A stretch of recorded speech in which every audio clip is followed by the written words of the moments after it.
கருவாக்கி உருவாக்கி எனையாண்டு காத்தருளும் இறைவா நன்றி.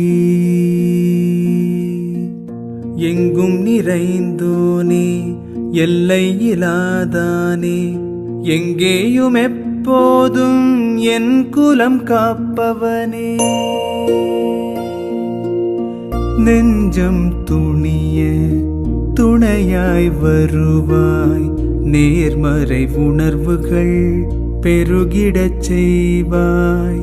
உடலில் உறுதியை பெரிதாய் தருவாய், உனை உணரும் அறிவை என்னுள்ளருள்வாய்.